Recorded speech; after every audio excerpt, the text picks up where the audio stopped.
Grace and peace, everybody. We're back. Woo! It's been a busy day, but we are back. You saw the thumbnail, you saw the title. You know what we're going to do? We're going to have a conversation tonight, just a fun, lighthearted conversation about a serious topic, which is the importance of fathers in the home with their children, with their wives, and then also, more specifically, the role of fathers in the lives of their daughters. So the other day, yesterday actually, I was on A Righteous Perspective. Shout out to Wise and the great panel over there. We were having a good conversation about I forgot what it was. Let me get Chief Executive second born. Hold on one second. One second. All right. We were having this conversation about dads and the roles that they play with their kids in the lives. And y'all know I have daughters. So I was joking about, hold on, let me ask her real quick. Okay, what is it called? What is the theory that y'all have about bald dads? Okay, could you come here? You don't have to get on camera. I just want to, okay, it's called the bald dad theory. Okay. Oh, bring the mic close to you if possible. Oh, okay. Well, hold on. Let's do this. Let's do it like this. I'll do it like this. Okay, come here and tell me. Now, what is the bald dad theory, child? The bald dad theory is that girls, specifically black girls with bald dads, show tendencies that might be considered spoiled because of how their fathers raised them. But isn't that good though? It is good. It is good. Just they can be considered spoiled. Okay. Well, are you spoiled? Low key, kind of. Get out of here. Get out of here. Anyway, y'all, I'm trying to let her step out. All right. So anyway, that's how we got started on this conversation. And I was a guest on Wise's panel. And Celeste, who is a fantastic content creator, she's been on the show before. She was really wanting to talk about dads and their roles in the lives of their daughters. So I said, hey, say less. Let's make it happen. Let's do it. So this evening, we're just having a good conversation, just having fun. and I do have some guests that are coming through, but of course they're of the highly melanated flavor. So that means they're gonna probably roll up in here at like 10 o'clock or something. Anyway, let me bring my guests, of course. Celeste in the building. How are you? Oh, I'm great. Thank you so much for having me. And I'm so glad we're having this conversation. Okay, so Celeste, you heard Chief Executive Secondborn about the bald dad theory. And I was trying to explain that yesterday and I was mumbling it up, but you heard Chief Executive explain it. Does that jive with what you believe? Do you amen that? So I amen it, although my father had hair. So I'm going to ask for an addendum to the rules so that he can be included posthumously. God rest his soul. But yeah, I definitely agree. And I don't actually, know so much that is spoiled. But I think, unfortunately, so many young women don't grow up with a father, so that what would be or what would have been years ago normal attentiveness that fathers give their daughters now maybe writ large looks like spoiled. Okay. I can dig that. Actually, I heard somebody say it today that since I don't have boys, they mentioned that black men tend not to or tend to look at differently when they show affection toward their boys than they take it in one direction so that the boys don't even feel like they can be affectionate toward their dad and give dad a hug or anything of that nature. And so I can kind of dig that. I can dig it because we've kind of gotten so out of control and out of whack that we don't even appreciate things that are in whack. Right. And Stress makes your hair fall odd and it looks exceptional, but it might actually just be normal. Right. There we go. Now I have to disagree here. I don't think stress makes your hair fall out. Having daughters makes your hair fall out, but that's how you know Celeste must have been a really good daughter because her dad still had his hair. So that's how you know she must have been a great daughter. Unlike my little cherubs here, they made your boy hair fall out. First of all, I want to say though, I love your names for your daughters. I love President Firstborn. Yeah, and what is the second chief executive in charge? Chief Executive Secondborn. Yeah. So they tried to get me into a trick bag one time Dad, who's your favorite daughter? And I said, well, you're my favorite firstborn, and you're my favorite secondborn. There you go. Problem solved. Yeah, And so exactly. or another, I wanted to make it sound, I don't know, I think it's my wife was watching one of these little president drama shows. Hmm. And I think I just decided, you know what? I'm gonna just call you President Firstborn. And I just call the other one Chief Executive Secondborn. Okay. Mhm. That's how it all happened. I don't remember what the show was she was watching. I could see it. I don't know. I don't know if it was West Wing or something. Is that the name of a show? Yeah, that is the name of Maybe the that's show. it. Maybe she was. My wife likes that stuff, so she was watching that, and I was like, "Oh, I'll call you President Firstborn, and then Chief Executive Secondborn," and that's how we got here for sure. Hmm. And But that was a very good conversation the other day as well. I oh kind yeah, of that was great. went off into this. So, and I'm trying to stall for my guests, but we'll go ahead and jump in. Now, you had some really good questions that you wanted to. And by the way, this is Celeste Duffy. She's going to facilitate this. So she's talking and interviewing myself and my guests when they come on. But sadly, my guests are of the highly melanated flavor, so you know they got to be late. That'll be the only black joke I make today for Black History Month. That'll be the only black joke I make. But I thought there were some really good questions, some very thoughtful questions. So you can take the lead, young lady. Okay, so I feel like, and part of, like I said, this is part of maybe an extended conversation, which began as a little addendum to a segment. It wasn't even a real segment, just a side note to a segment that then spun out. So we did this, but I think what I was saying at the time was I think that we're so easy to right now in our society to disregard men and to find men as disposable because we really haven't spent enough time thinking about the purpose of men and what men have given us and why they're so valuable to us. So that would be my first question is, what do you think the purpose of men is in general, not in the lives of their daughter, but just men on the planet in general, and what have men given to us, the planet, everyone? I got you. I believe men provide structure and framework. So if we're looking at a building, men are the rafters and the pylons, the foundation, all that kind of stuff like that give the structure its shape.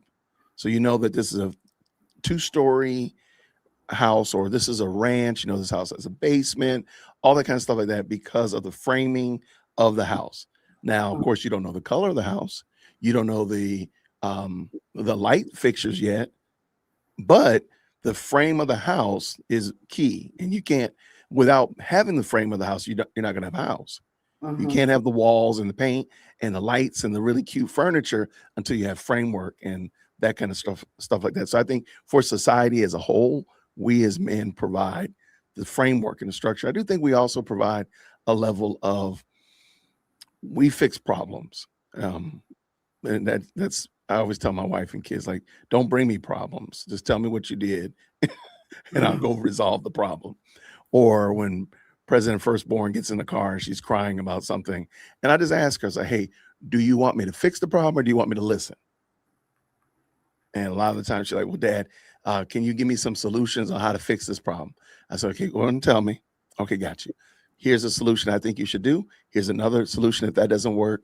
And here's a third one just in case you want to try something else out on your third swing at it. But I think we provide that strength, that framework. And I think we also provide an atmosphere where solutions and problems can be tested out in a safe environment. And I did kind of get into our families, I'm sorry, but we fix problems because there's going to be problems in the world, whether it be moving from California to LA fast or dealing with floods, dealing with fires and such of that nature. There's things that men do that you can't overlook what we provide to it. Yeah, I really appreciate how intuitive you are in your family. Just to be able to know to ask, do you want me to listen or do you want me to give you a solution? Because you're right. Not always, women don't necessarily always want a solution. Sometimes they just want the opportunity to explain an experience and to sort of and that's sort of how we process it by the telling of it. So I actually have a friend, and I despise that this person does this. It doesn't matter what you come to this person and share. Their first thing out of their mouth is going to be I. And most of the time, it's them taking whatever your problem is, Celeste, and turning it into them telling a story about something that they've done. And it is so blah. Ugh.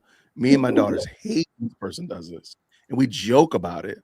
And so early on, I noticed that this person does this. So we can't get away from this person. So I noticed that.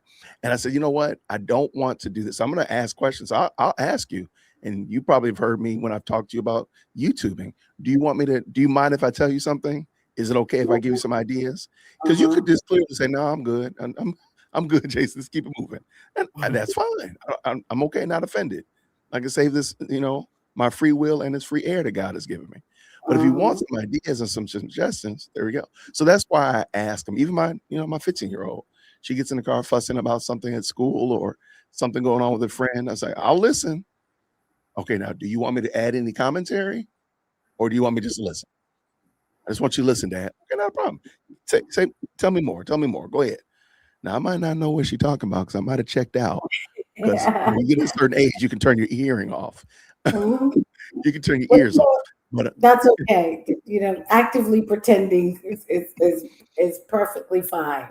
It's absolutely, but that's an incredible skill, and I'm sure you find how helpful it is in terms of both you and your daughters and your wife and just other people in your life probably walk away feeling very good about being in conversation with you because you come with that approach. Mm-hmm. And I just want to add this right here. I don't think all of it is always complaining and unhealthy. Sometimes people just want to vent. And I recognize, and I could be wrong in this, Mike. I do appreciate the comment. Sometimes my girls just want to vent. They just want to talk. They like talking. Oh my gosh, they like talking. I don't know where they got it from. They must have got it from their mama. They like talking. They like to yap. And sometimes you just let them go, man. I just let them talk. That's fine. Go ahead and talk. Because you know what? You're talking to me, and you're not talking to some beanhead little boy. So I'm going to go with that. I'll take that for 200. You know what I mean? So, interestingly enough, they've done studies on that, on women and talking.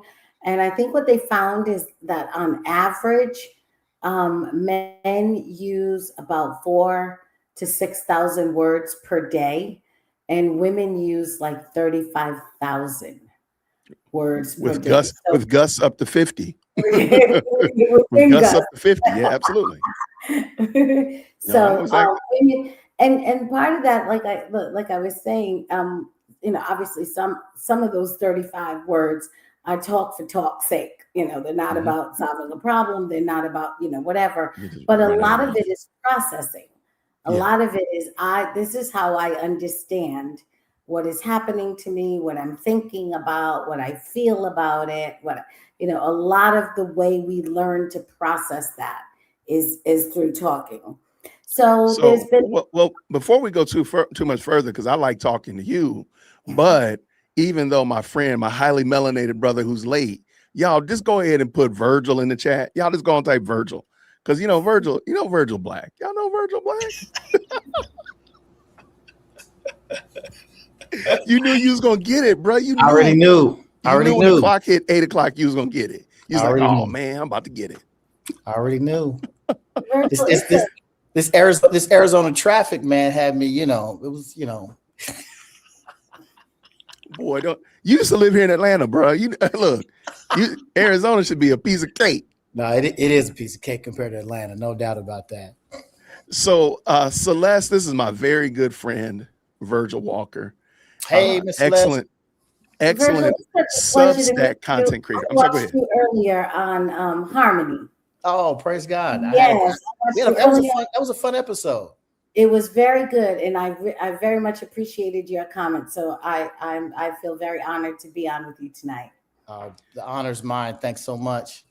So Virgil, we were just having a conversation about the role that men hold in the family, Mhm. uh, niching down to our daughters, because you have a son and a daughter. Yes, two Okay. sons and one daughter. Yep. Okay, there we go. Yeah, I'm sorry. Yep. I have two daughters, and Yep. so we were having this conversation. And matter of fact, Virgil, you might be able to amen this. There's a theory that my daughters have come up with. It's called the bald dad theory. That girls who are raised by dads who are bald, particularly black dads, tend to be spoiled or have some very traditional viewpoints and such like that.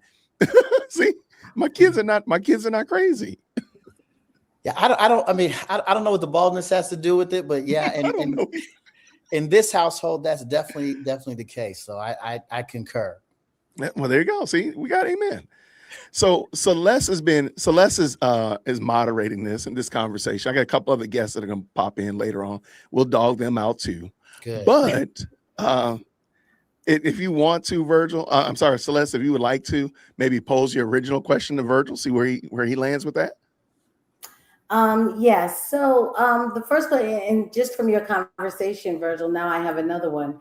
But Sure. we were talking in general, and I was just thinking about a framework and a foundation to kind of start to set the table. And the question was, beyond being fathers to daughters and fathers to sons as well, what in fact do you think is the value of men writ large for a society? This came about because there was a conversation on ARP yesterday where, we were sort of saying part of the reason we think men are so disposable in society is because we don't spend enough time talking about what men do, what their purpose is, and what value they add to all of us. Oh, that's great. Yeah, that's fantastic. I mean, one of the things that's been studied incredibly well is the absence of fathers, right? Mhm. And so there's all kinds of studies that have been done to show that, how the children fare as a result, right? The negative, everything negative from a standpoint with boys, with greater violence, a lot less involvement with school, grades that are lower, crime that's committed as a result, anger and outrage, all kinds of negative repercussions as a result of an absent father. I would even argue that because of the fact that those men, young boys, are being raised by mothers, that they pick up a lot of the feminine traits, which are not helpful in a boy. In that they're more prone to emotional outbursts, and emotional responses. When you combine that with the strength of a young man, growing from boy to manhood, that's incredibly dangerous. It results in a lot of the violent outbursts that you see in our culture that are really problematic. For girls, the same is true. It usually lends itself to greater levels of promiscuity, opportunities for sexual violence within families because there's no protection, there's no oversight there. Their promiscuity in that they're looking for not the sexuality as much per se, but what they're looking for is validation. And so they receive that through that kind of means as well. The other thing that happens often is they choose poorly as far as choosing and looking for mates or men that they end up connecting to, and then finally, early pregnancy, and which is the precursor to poverty, right? Having a child out of wedlock, precursor to poverty. I mean, it's just an endless cycle. So from that standpoint, I mean, there's a lot of impact on children as it relates to society and the like. I think you're right. The feminized culture in which we live has really thrown away, or at least have marginalized to some degree the importance of masculinity writ large, and of men who are willing to marry a woman, live in the covenant of marriage, and be responsible citizens. So yeah, I mean, there's a lot of implications, repercussions as a result of what we're seeing as women taking leadership, deciding I don't need no man, and the like. And for us as melanated people, we see the impact of this in our culture to a much larger degree than any other, because I think we other cultures don't marginalize their men, or at least in their language, in their decision making. They don't marginalize their men in the same way that many in Black America, and in particularly hip hop culture, if you want to call it Black culture, happen to do. Wow. You know what? That was, and I don't want to cut you off, Celeste, but that was right on the money. Thank you, Virgil. There's a good reason why we had you come in here. And I like how you talked about the actual value that men add and what happens when they're not there. And there's an excellent book. I just dropped the link in the chat called Missing Pillars, where Brian Shannon wrote a book about the value of dads and what happens when dads are not in the family or not in the household. And you know what, Virgil? You know what, Celeste? We got Brian Shannon in the building. There we go. There we go. There you go. What's now, going on, everybody? How you doing? Good to see you, man. I didn't know our brother was coming, but I was going to tell you that your ears, Jason, should be burning, because, man, we did nothing but talk about you.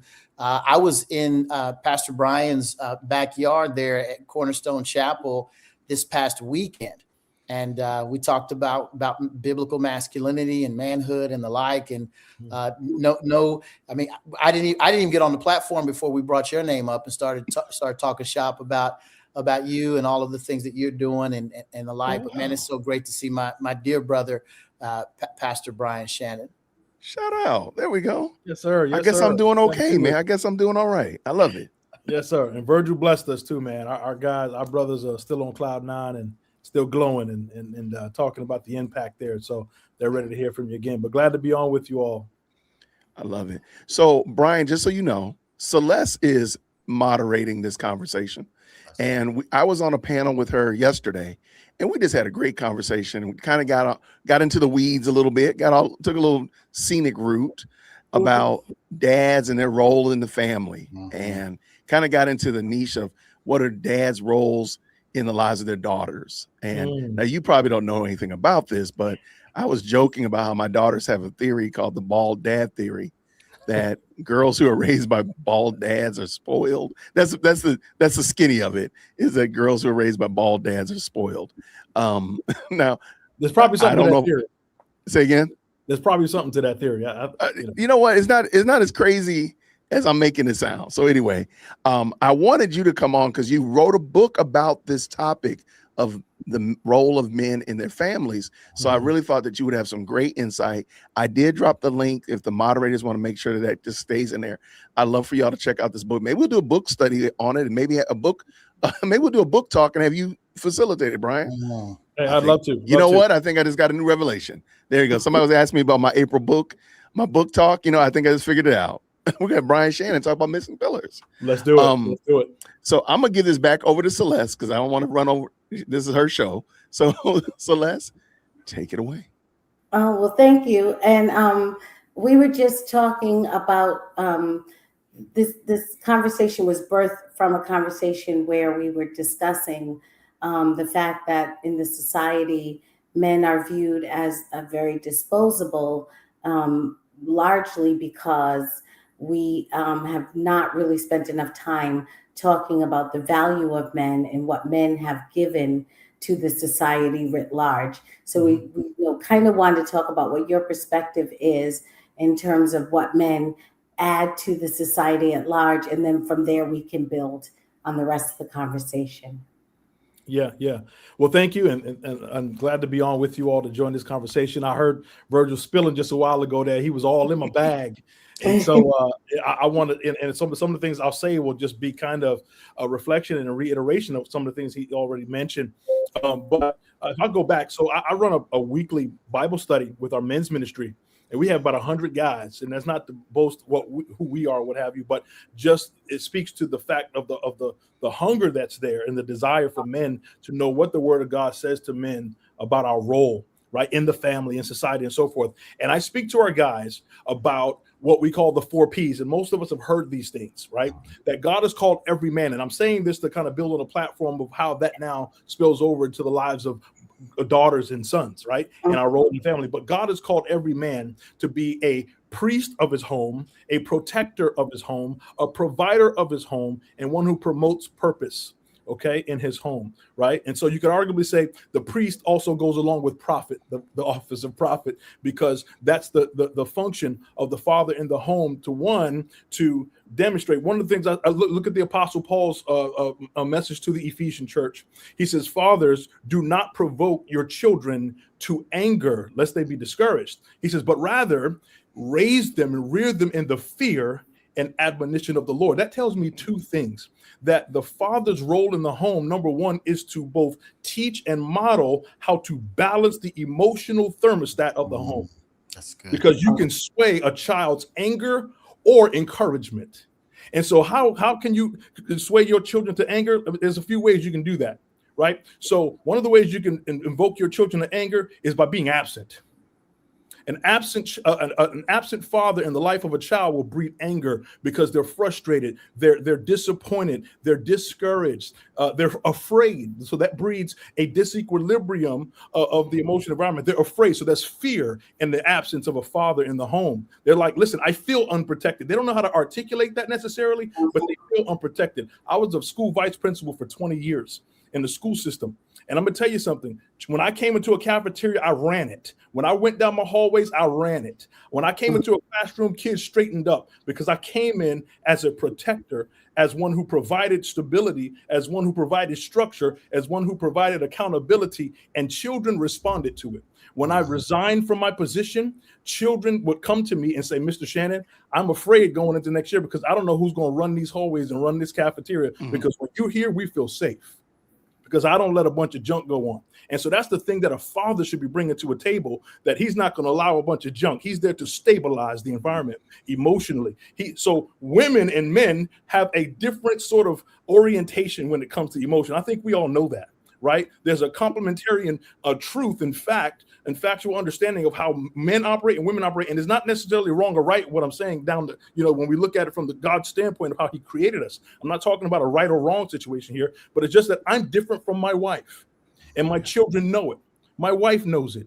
And so when my wife sees the world through the lens through which God created her and oriented her, she knows that my children know that it's different. And if my children only saw life through my wife's eyes, they would have a very lopsided view of how to see the world, because they would approach the world in a way that says, I'm going to see it from a particular type of orientation. And they're going to begin to approach it with a pattern that reflects their mother, both my son and my daughter.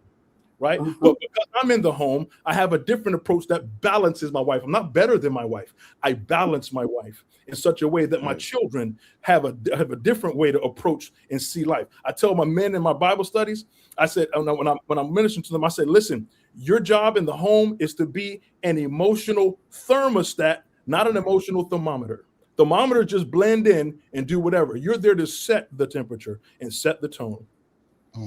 That is an excellent answer. And we have as we move along, we're going to talk a little bit more about that balance. So thank you for sort of introducing and teasing that idea right now. But you brought up something when you were talking about the 4 Ps, and much is made mostly specifically of 2 of the 4 of the Ps. And I'm not saying they're more important, but they are more discussed. And that is the providing and the protecting.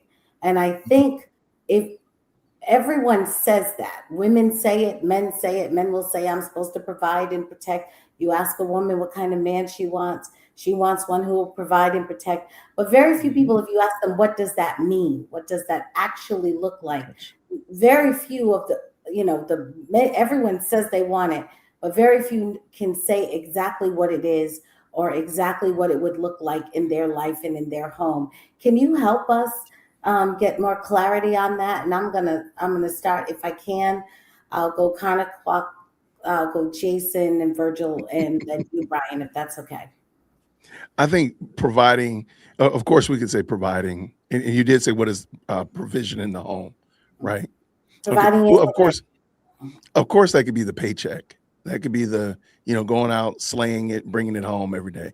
That could be it. But I think also providing an atmosphere, as Brian said, that thermostat. I'm gonna run with that. So just know that one's gonna get lifted. It's been Yes. lifted and is now mine. As I always say, it's been lifted, my brother. But you also, you provide the vision for the home. You provide understanding for how we're going to deal with situations and problems. You provide, I provide, because I got some emotional wrecks here sometimes. So I provide the emotional clarity, like, okay, reach up, grab your emotions, pull them back down, take a deep breath, calm down. Now explain. Because otherwise, yesterday, chief executive is second born, and my wife had a little falling out before she left for school. So she's in the car and she has to drive to school every day because she's going to get her license next month. So you have to drive every day. You're driving me all the time. So I'm like, no, but you got to calm down, baby, because you can't be, because you ain't killing me. Get your emotions under control. Get them together. Pray. And now let's drive. And so I think we provide more than just a paycheck. And I think that's part of this culture's missing element, is that they look at men as only a paycheck. But we provide way more. And of course, there are bad actors. They're not men. There are men out here who don't do what they're supposed to do. So we can talk about them for 2 days straight. We're talking about men that do what they're supposed to do. So we're not talking about men that are absentee. We're not talking about men that are out here doing whatever. We're talking about men that, and a lot of the reason why they're doing for whatever is because they ain't have an example beforehand. Right. But I digress. So that would be my answer to your question. We provide more than just a paycheck. We provide that environment in the home where they can try things out. They can try out their skills. They can get themselves under control and go out into the world and do what they're supposed to do. Virgil. Yeah, I'll add this, and man, I can't wait to hear what Pastor Brian has to share about this, given he's written so eloquently about it in his book. But I think all of what Jason said, I would add to that a couple of ideas and thoughts in this space, and those are these. One, when it comes to provision, I think it's important for young men to recognize that there's a lot to that. I remember kind of when I was in the dating phase with my wife, I thought about what it meant for her to become my wife, and what that meant for me from a standpoint of needing to be able to provide financially, right? What does that look like for me to care for her? And to ensure that she has what she needs. We were dual income, at the time until we had kids. And so, how could I take care of a larger majority of our bills to ensure that we were taken care of? That looks different. It looks differently from, the time when it's just the two of us to the point at which there are kids involved, right? That's a different level, different layer of provision. But here's the crazy thing that I've been noticing, and as of late, I hear a lot of women say, "Hey, he needs to be, six figures, be 6 foot tall and have 6-pack abs and all of that." And I, as a guy who's 5'6", I get it, I understand it, but I never thought that counted me out of the equation. That said, I see women talk a big game, but at the end of the day, many of them end up getting with these kind of poop butt men, these cats that aren't really doing much of anything, guys that are living with the woman, right? Guys that are shacking up with their girl, guys that don't have their own place, don't have their own space. Some of them don't have their own car. And because the woman is so desperate for attention, she's willing to just kind of abandon all of what she's thought about. Now, the 6 figures, the 6 foot, the 6-pack abs, that's ideal. But most women are not really aiming at that target. The vast majority of them get with these guys who really are planning to take advantage of them, who could finesse them. And then they're angry at all of the good men because they feel like, ain't no man out there no good. And that I think that's really a problem. Women definitely need to have a standard. It needs to be a realistic standard. Kevin Samuels kind of popularized the idea of the high value man. I think that goes beyond provision. That goes beyond providing. I get it. I've been a 6-figure guy. Make good money. Even now, but that said, that's not all that we bring, right? Jason really laid it out well. I thought there's wisdom that we provide. There's a level set that we establish in our homes. There's direction that we provide, that I provide for my wife. There's spiritual leadership, right? Yes. That I provide in my home. There's prayer that I provide in my home. There's there's all kinds of things that, in addition to financial resources, that I bring to the table, that this family cannot go without. Can I say something I want to add before you go, Brother Shannon, and hopefully you can incorporate this. You know, Virgil makes a good point on this sort of unrealistic aim that women have in terms of the ideal. It's almost, they're seeking some kind of perfection, which is rare, if ever, can be found.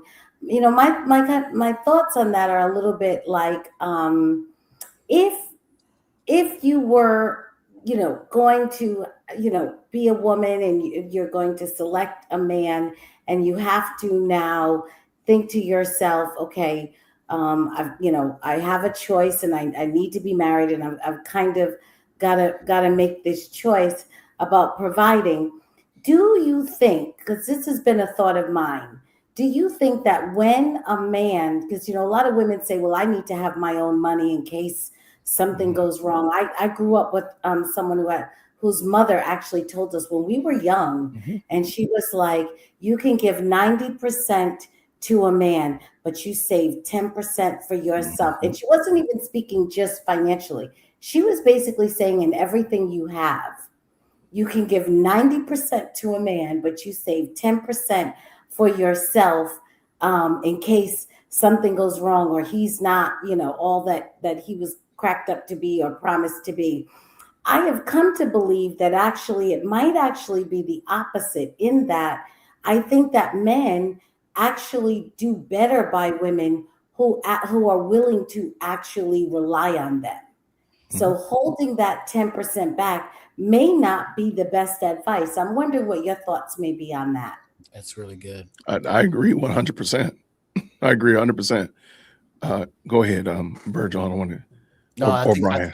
I think that was aimed at Pastor Brian. Oh, yeah. Man. So I guess I'm trying to understand the nature of kind of where that comes from. And to me, let me tell you what it sounds like. It sounds like let me operate in fear to hold back something for myself just in case this doesn't work. And I don't believe God calls us to operate that way. Right. But I think what a man provides, what a man should be providing, a man in the home. Because if you ask any woman, women in the world point to the financial resource provision, right? Women in the world is like, oh, I need this, I need that, because they're looking to a lifestyle. They want a lifestyle supported. It has nothing to do with what that man provides for her through emotional support. It has nothing to do with what that man provides her through the support of their children. That has nothing to do with what a man provides in terms of spiritual support in the home. It has nothing to do with how a man sets the tone and leads the family. So if you're a woman who's satisfied with just resources, you say, hey, if I got $1 million, I'm good, and you don't want none of those other things. I think you're jaded. I think you're confused. I think that that you're really not realistic, because at the end of the day, every real woman who's been in a relationship will actually tell you, go look at Hollywood. Look at the entertainment industry. These are people who have millions upon millions of dollars, but why are they still not happy? Because the other things that they're wanting to have provided for them? Emotional support. You know what the Bible says? The Bible says, husbands, dwell with your wives according to knowledge. Dwell with them in an understanding way. They need somebody dwelling with them understanding. Now, I'll tell you what, I'll be the first to tell you that I'm married 27 years. And I'm continuing to learn what that means. So I haven't perfected that, right? I would love to lean on one of my brothers there. If you have, Virgil and Jay Witt. I only got 24, man. I got 24. I don't know what I'm doing. Your wife in an understanding way. I'd love to sit with you a little bit more, but I'm figuring it out in 27 years. I think I'm getting a little bit better as I lean on the Lord. But a woman will tell you that one of the things that she would want somebody to provide her after living a little bit is emotional support and somebody to dwell with her in an understanding way, because God had an idea when he said that. Okay. And so I think the part of provision that we're really looking for is a stability in the home, a man who's there, a man who's present. You know, one of the things I talk about in my book is that the father that we all want is a present, active, consistent father. Yes. And so I think that could apply to both a husband and a father, a present, active, consistent father. Who will be the first to tell you that a paycheck is sufficient? There's nobody on the planet who's been in any kind of relationship for any degree of time who will tell you that the paycheck is just sufficient. They make millions of dollars and all they do is send the paycheck. They are miserable. They are miserable. And so one of the things that a man should be providing, and I'll land the plane here with this, to borrow from my brother Verge right there in his vernacular. But that stability, that present, active, consistent stability in the home, a man who gives time and sacrifice. Here's what the Bible says about a man and a husband. He says, husband, love your wives as Christ loved the church. How did Christ love the church? He loved the church sacrificially. And yes, brothers, I'm still learning how to do that, right? Leaning on the Lord by the filling of the Holy Spirit and God's word to learn more and more how to do that and what that means, right? Loving her sacrificially in that he gave of himself for her, gave of himself for his church, his bride. And so my wife will tell you, and our wives will tell you who've been married any degree of time, they'll tell you, I want time from my husband. I want support emotionally from my husband. She's like, listen, I need a sounding board, someone who will hear my heart, right? And love translates that way in our wives, okay? And so as I'm learning how to be the husband that God has called me to be, to die to myself and to be sacrificial, I'm learning to be present, more present, active, consistent in the life of my daughter. When my daughter's talking, I don't care what it is. I'm learning to die to myself and just put aside whatever the game is on, whatever highlights, whatever news reel I'm looking at, whatever, podcast I'm looking at. Hey, tell me about that, honey. Tell me. Okay. And I'm trying to listen because that's what they really want from me at the end of the day. Yes, I provide food on the table. I got a house and roof over their head. I put clothes on their backs. However, they want me to be present, active, and consistent. That's one of the biggest things that a father can provide in addition to the resources that we bring. So, you all touched on this a little bit in terms of when you were saying earlier, Jason was talking about, kind of what men bring to the society is a structure. And he talked about, how you build your home, similarly to how you build a house, because you frame it, you have foundation, you do all the things that set the structure. And that's what actually allows the house to stand, is that it has a solid structure.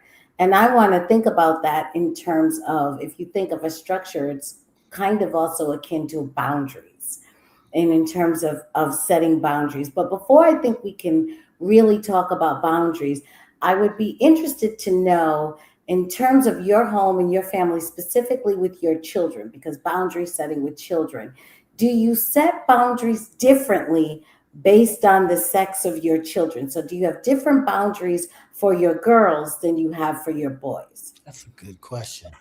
I'm going to let them think, because they actually have boys and girls. I only have girls. Yeah, but so you could say what you would do. Right. And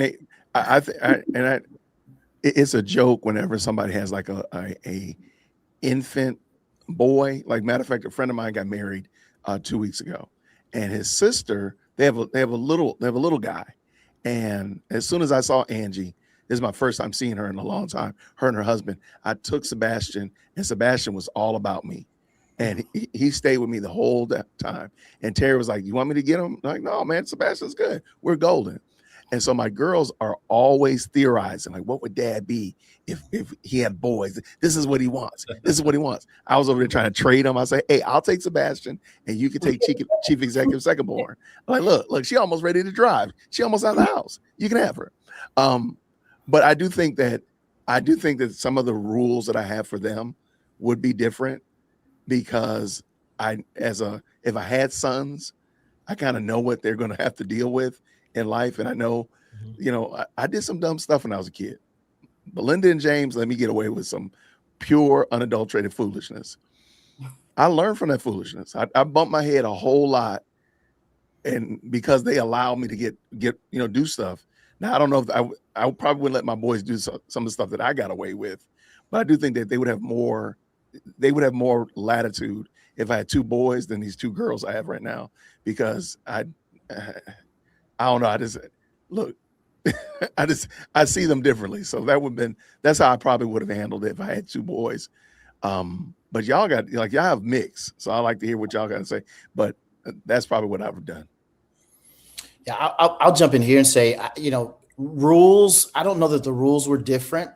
They had a curfew. They didn't get cell phones until they were 18. Try that nowadays. But that was kind of the rule. We've got, my wife and I, 30 years of marriage, and all the kids are pretty much out of the house. I've still got one who's with us here in Phoenix. He came from Michigan, and so I'm anticipating him, come through the door at any time from work. Wow.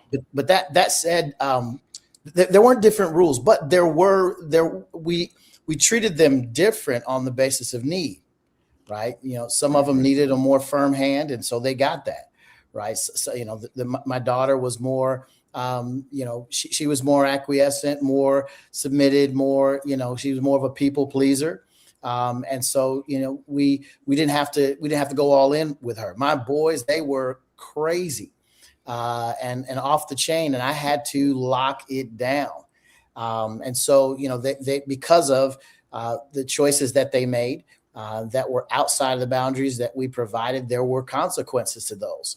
And those looked very different for them because of their disobedience than it did for my daughter, who made the decision to obey. But also, I'll say this: different kids are different. And they require kind of different approaches. But in addition to that, one of the things that we learned, and it could be just unique to the Walker clan, the Walker household, is different times required different measures, right? When they were younger, it was easy to kind of rein them in. As they got older, that became more of a challenge. My daughter, who was very compliant all during her growing up years, gets out of the home, and then as an adult kind of switches the script switches, and now she's doing things that we would not approve of, but she's outside of the home. And if you have adult children, you recognize there's only so much you can do, but they never stop being your child, and adult or not. And so that the care that you have, the love that you have, the pain that you feel when they're operating outside of the guidelines of Christ likeness, of Christian living, and of the way that you've trained them up, that still hurts. You still feel the pain of that, and you want to help them to walk in a way that honors God. I love it. So there was the comedian Damon Wayans. He did a little comedy bit. Almost exactly on what you said, Virgil. He said that when his kids were young, when he had to discipline his daughter, if he said, Daddy's disappointed in you, he said she would just cry and take herself to her room and close the door, and she would practically punish herself and give herself consequences just at the idea that he was disappointed. He was like, his son was not like that. He said, my son was like, show me. If I said, I'm going to throw you off the roof, he would be like, you got to actually take me up there and throw me off the roof. Oh. So apparently it's not just the Walker clan. Yeah, I had two that wanted to test all of those theories out, and they got shown very quickly that Dad was very, very serious about all of what he said and had to follow through. And then the other part of the process becomes, a mother who has the natural nurturing disposition. You have to kind of, as a man, take leadership and say, hey, this is what we're doing. This is why we're doing it. I need you to stand strong. And we're gonna be all right, but because she'll have a natural desire to coddle and fix and want to not walk out the disciplinary actions that are taken, and so you have to man up and run your household. Yep. And so that's a whole nother level and layer to what's required as a man. Yeah. If I could just jump in there real quick. So I think the way we run our home is absolutely. And the way we, in marriage, it's marriage is really a reflection of how God deals with us in a lot of ways. with the things that we do. It's not perfect, but it is a reflection of how God deals with us. So in the scriptures, we see that God says there's no difference. There's no male or female, Greek or Jew, but all are one in Christ, right? So we all have the same privileges. So in some ways, I raise my children with equal expectations in a lot of ways. But on the other hand, the scripture says, husbands, dwell with your wives in an understanding way and be not bitter against them. And it says, deal with her as the weaker vessel. So I have to understand that my wife is more delicate than I am in different ways. And God requires me to deal with her differently than I expect to be dealt with as a man. And so with that said, my daughter, I deal with her in certain ways. Both my son and daughter have expectations for school. They have expectations around getting in the house, things like that. However, I deal with my son in a way that I'm raising a man that has to be a warrior, that has to be a provider. I'm a little harder on him when it comes to how I address him. I'm harder on him when it comes to certain expectations because I know what he's going to have to carry one day. And it's going to be a little bit different from what my daughter is going to have to carry one day. But still expectations for both of them. I still give both the gospel to tell both of them, you need to follow the Lord and follow dad, right? However, my daughter, I'm going to talk to her in a little bit of a different tone. I'm going to deal with her in a little bit different way. I'm going to approach her a little differently while being firm and consistent. But my son, I'm going to get all up in his junk because I know he's going to have to be able to take it one day. And nobody cares how you feel. Right. No, that's absolutely correct. And thank you for saying that. You all were talking earlier about balance and sort of balancing, the emotion that the mother has. This is not a slight on women. I mean, women are emotional for a reason, and they should be. That they were, designed that way, and there is a purpose for that. However, anything that's out of balance is probably not a good thing. So I'm thinking about in terms of not only just your home first, but also in the society.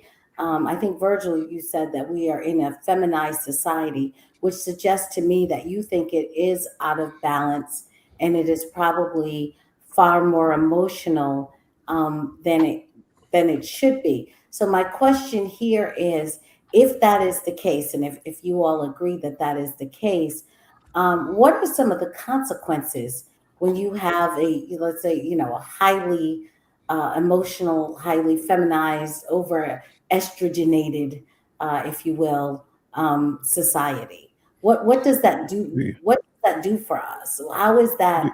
It doesn't seem like it's helping us, but how is it harming us? Feel free, anybody jump in. Okay. Can I just lead with this? And maybe I'll just throw this out there. And brothers, you fill in some meat on the bones here. But let me read you Isaiah chapter 3, verse 8, if I could.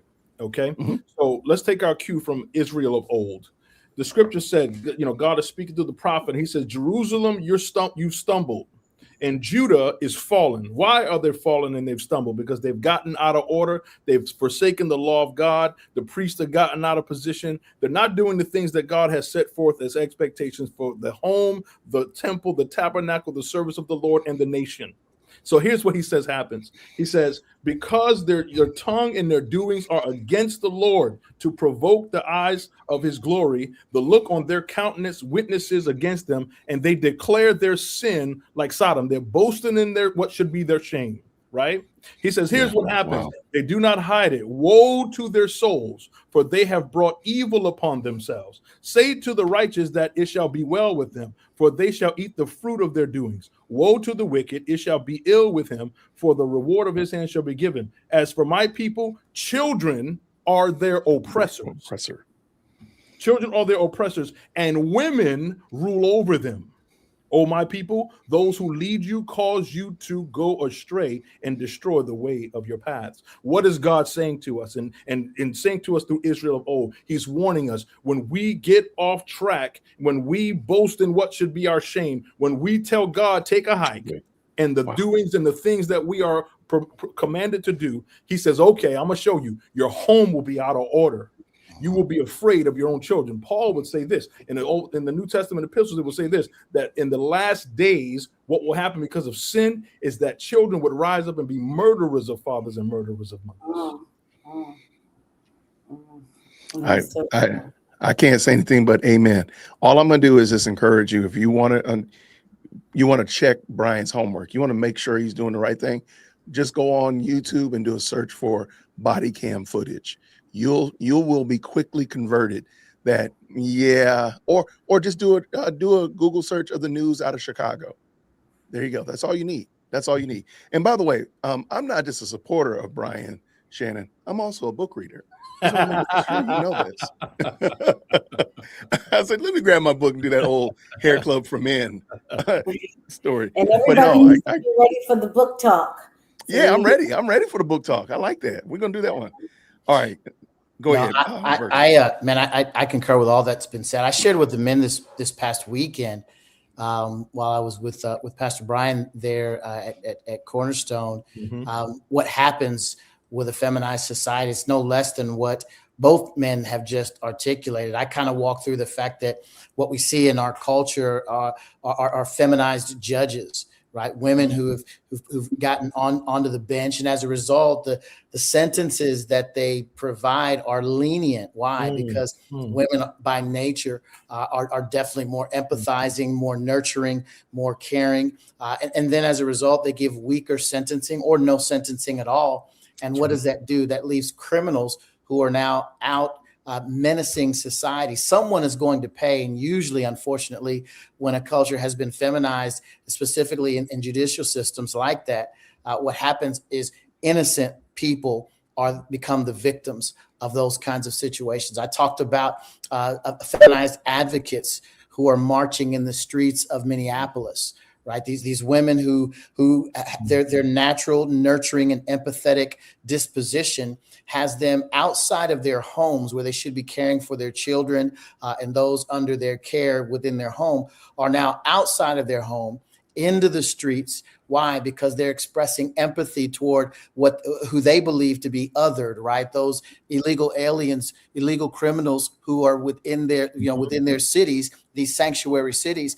And so now, rather than rightly establishing order and understanding that empathy belongs in the home, it's out in the street corners, and it's doing more harm than any good that comes from it.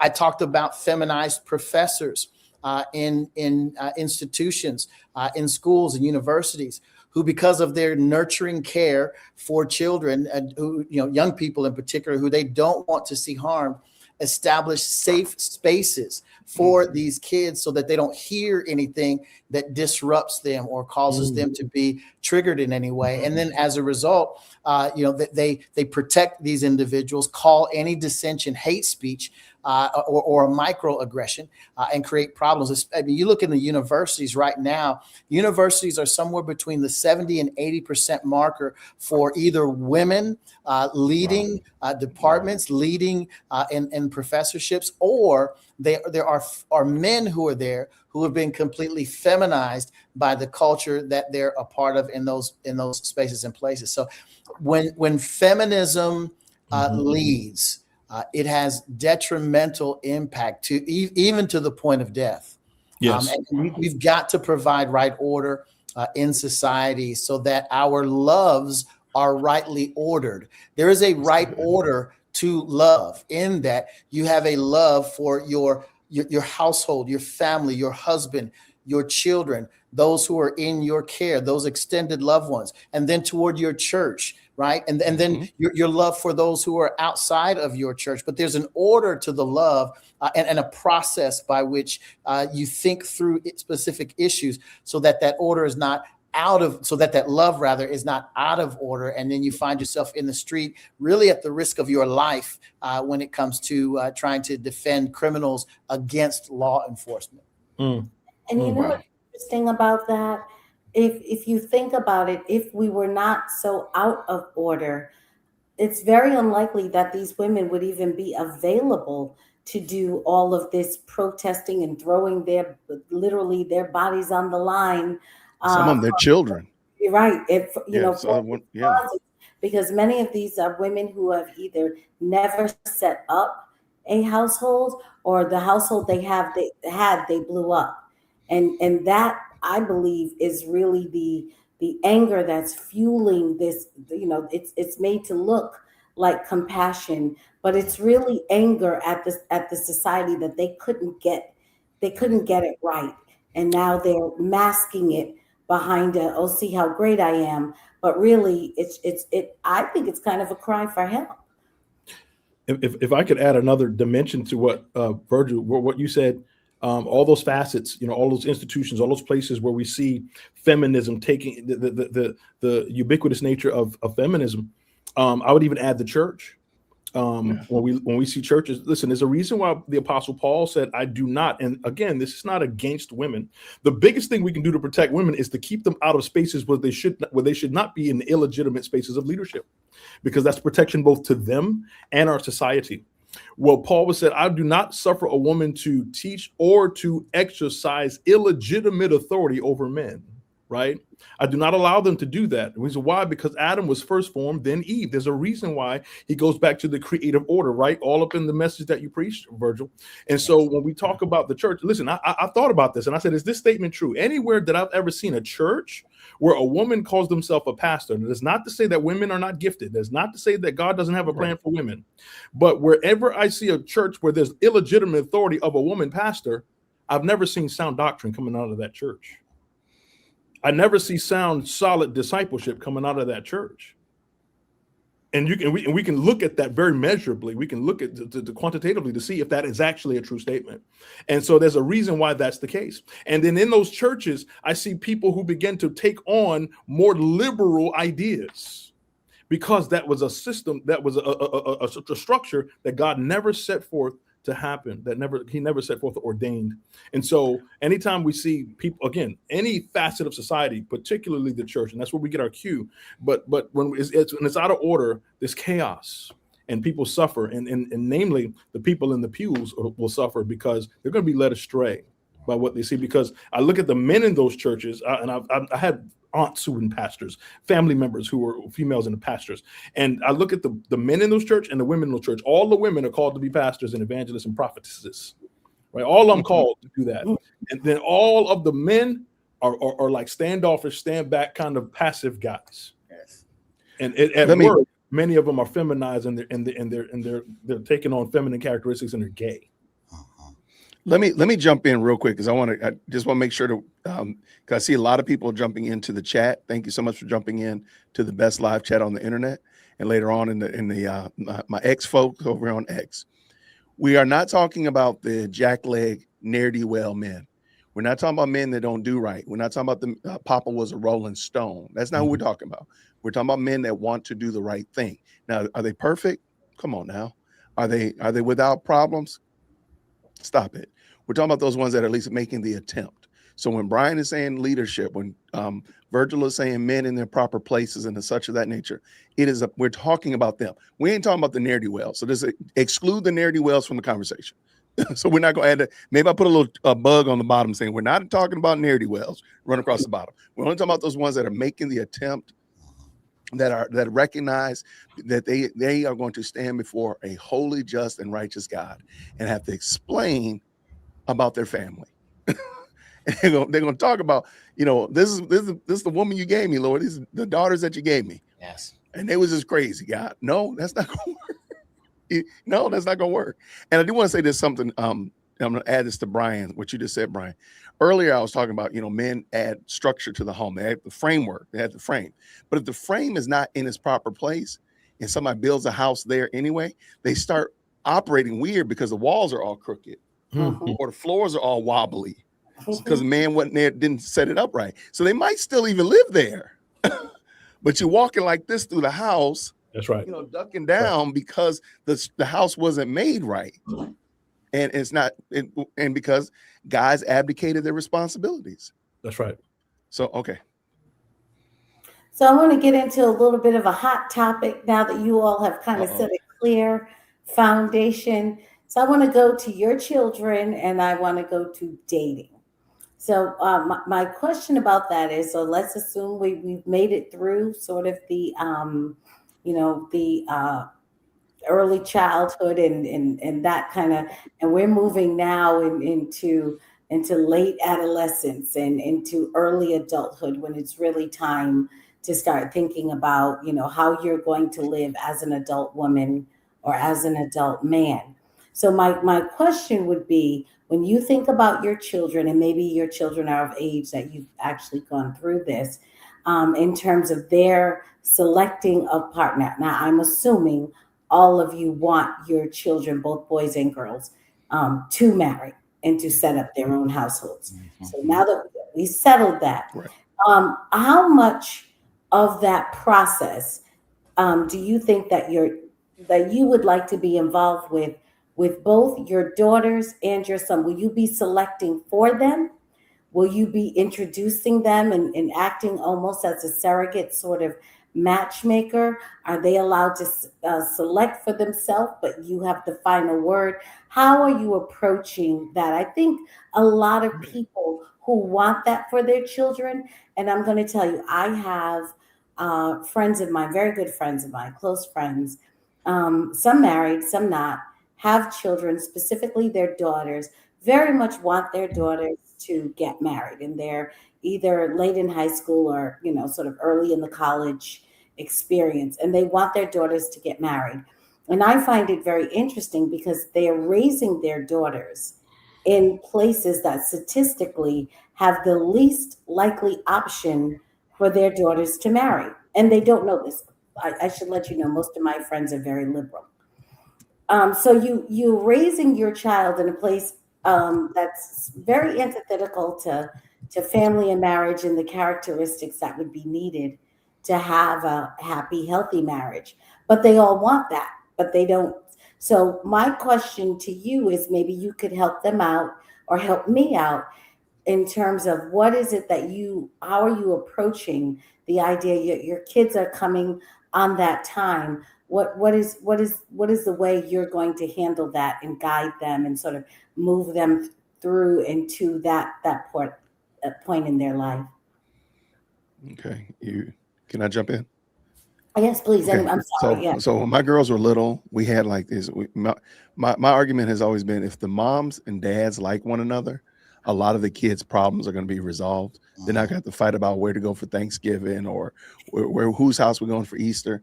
Because if the moms and dads, if the in-laws like each other, that's a lot of your problems already resolved. So it's always a matter of, do we like their parents? Like, so when my daughter said, "Hey, I like this little beanhead boy," I always call them little beanhead boys. And I'm very harsh on them. They know that I don't like any of them. I say, "Oh, you like them? I'm coming to school and beat them up." I'm always like, "I'm gonna run them over. Dad, there goes that little boy." I said, "Good. I'm gonna run them over with my car." They know that, but they know I want the best for them. But I'm always asking. They know there's certain things that I want. I want to know, first of all, does he know Christ? And not just this, he goes to church or any of that stuff. Now, if you don't know it, then we need to get that understanding. Next, does he have moldy Cheeto hair? I don't like the little moldy Cheeto hair. No, sir. You go ahead and get that cut off or get that fixed before you come knocking on my door. I'm being funny, but I'm really not. Yeah. But more importantly than that, I mean, along with that, is his dad in the house? And whenever they say, "Oh, Dad, I think this boy is cute," or "I like him," or whatever, like, okay, where's his dad? Because I want to meet his dad when I come up here. Next time I come up here for a parents' weekend, I want to meet his dad. Me and his dad gonna go out, and I want to know, is he in the house with his son? So those are things that I'm looking for. Are they believers? Are they well groomed? Do they have moldy Cheeto hair? But for real, is his dad in the house? Those are the most important things for me. But I will say this, and this is the last thing. I tell my big girl, don't get advice from broke people. So you got lots of people who want to tell you what to look for in a boyfriend, tell you what to look for in a husband. Ask yourself this question: are they married? That's going to be a problem. So don't get advice from broke people. If you want to be married, get advice from people who are married. Me and your mom been together for 25 years. I got the track record in the house. In the house. Yeah, you still see us smooching in the kitchen and you see me like, "Oh, you're doing that." I said, "Oh, this is what got you here. So shut up." So don't take advice from broke people. So and don't do it. So make sure the people you're getting advice from, you're getting your dating advice from, actually have crossed the Rubicon of marriage and they are in this thing and rocking and popping. Because otherwise, you don't need to get that advice from them. That's me. Yeah, I'll tell you what. Like, what's important for me is my daughter's 16, and so for the last, well, really since she was little, like 1-2 years old, I've been dating my daughter. Okay. We go to father-daughter father-daughter dates, father-daughter ball, father-daughter date night. I'm like, hey Ryan, let's go out to dinner. So I'll take her to a favorite spot, and I take key opportunities not to kind of give her a big spillover and a big over talk, but I take key opportunities to drop little nuggets to her about relationship and to demonstrate to her what it should look like. And so I'm praying that I'm using those opportunities as wisely as I can until she gets to that place where she's getting serious about somebody. But my dating rule will be this, particularly for my daughter. It'll be a little bit different for my son. I'll be quite honest with you, a little different for my son. But for my daughter is this, you're going to date in a community with us. You're going to date in community. What does that mean for us? That means that dude, he wants to date you. Cool. He going to come right here to our house. Cool. Y'all want to go out to a movie? Let's go. We all going. And you can do it exclusively when you're grown and out my house. But when you in my house, under my tutelage, under my roof, under my resources, we're going to have to do it in community, because you're going to need to do it within the realm of accountability. And let me tell you how that protects you, right? And that's a protection, whether she understands it or not. It's a protection. And then through that, I hope that she's going to see that, okay, so look at your mother and father, like you said, Jason, look at your mother and father. And then I want you to build from that to see what kind of relationship you should be pursuing. Number one, yeah, are they a believer? Because you can't be yoked up with somebody who doesn't have your same values, who don't serve your same God. And I go through that conversation with my daughter. I'm like, hey, do they believe what you believe? And I'll tell her, tell me why that would be a problem, Ryan. Tell me why there would be a problem. What problems might you run into because y'all don't believe in the same God? You don't have the same values. He wants to go that way, but you want to go this way. How's that a problem for you? And I said, is that what you want? And so we'll go through those scenarios, and I'll just talk. And so from that, I'm like, okay, you like a boy, find out what is he all about. And I'll have her tell me, what does he believe, Ryan? What is he about? And if she can't tell me those things, she won't even want to, kind of bring it to me if she knows that it's not going to meet those criteria. I love it. I think all of those things are fantastic. I recognize two things. One is it looks different from someone who's in your home, 16, 17, 18, even 19 still in the home. And then with an adult child who's outside the home, perhaps they've got their own apartment, perhaps they've got, their own friends, their own friend group, and they're trying to navigate all of that. I think a lot of what both Pastor Brian and Jason said makes absolute sense, especially if you got a young person in the home. I've written quite a bit about this particular subject, and in light of the fact that so few young people are actually marrying nowadays. In fact, there's a Morgan Stanley study that predicts by the year 2030, and that sounds far away, but it's only 4 years away. Yeah, By the year 2030, 45% of women between the ages of 22 and 44 will be single and childless. It's a Morgan Stanley study. Almost half of women between the ages of 25 and 44 by the year 2030 will be single and childless. And there's a lot of reasons for that, not the least of which is what we're dealing with in social media. The proliferation of social media, women who, usually receive a dopamine hit. And this is just kind of statistically speaking, culturally speaking, in the past, prior to social media, a woman would have somewhere in the neighborhood between the ages of about 18 to 25. If she went to college, she would have somewhere in the neighborhood of about 100 to 125 friends, both male and female. And if you split that 50-50, half and half, she would receive, a lot of affirmation from her women friends. Hey, you look pretty today, and you look nice, what have you. And then she would receive affirmation from her male friends. A handful of those who would be bold men who would be, bold enough to say, hey, you're looking nice, or hey, can I take you out? That kind of thing. So of those, there'd be maybe 15, 20 guys that would approach her on a consistent basis during those years between the years of 18 and 25. Now with social media, a woman can post a picture on her social media page, and get the same dopamine rush from thousands of men, and experience adulation, proposals, all kinds of things from men all over the world, with the click of a button and a particular picture and an image. And so because of the dopamine hit that she's receiving, that doesn't really require anything relational, she, for the most part, feels like she can postpone marriage for a longer time. The average age of a young woman getting married now is about 28 and a half, right? It used to be early 20s, 19, 20, 21. It's 28 and a half. And for men, it's actually 31. That's the average age of males getting married now. So they're postponing it for longer. And as they do, it pushes out the time frame that they're able to have children. Long, a lot of information there, but I'm hoping you find that helpful. To directly answer your question, for us, we had rules, with regard to dating, very similar to what Pastor Brian has shared, and with what Jason has shared. They need to be in our home. It'll be something that we could connect with all of us being together and that kind of thing, because we the whole point of it was dating with a purpose. And if you're not prepared for marriage, we're just playing games, right? And so, we really promoted that. We catechized our children, meaning we shared the word of God, the gospel. We walked them through an understanding of what their faith is and what it means to believe. And we ensured that they had a profession of faith as young people in our home. And so but we also let them know that even at a young age, if they profess faith and they live a life that's lascivious, or live a life that does not honor God, or live a life where there's no sense of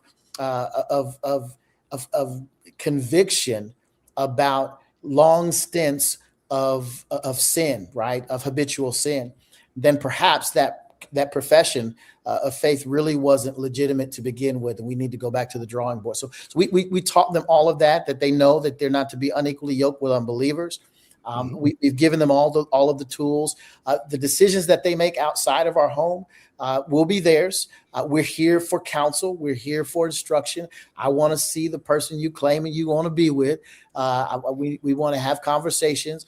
We want to meet, the in-laws. We were blessed in that my son, my oldest boy, is married. And the young lady that he decided to marry, she's a jewel. We love her. We love her family. We think the world of her. She's a daughter to us. My wife calls her, not daughter-in-law, but daughter-in-love. And we love her. What we've witnessed in him, because of the time we spent early on, was it caused him to kind of bow up. It caused him to man up. He recognizes the level of responsibility that's incumbent upon him as a young man who's made a decision to take on a wife. So he's doing that. In fact, long story long, he lives in Omaha, Nebraska. He's actually flying here. He'll be here tomorrow.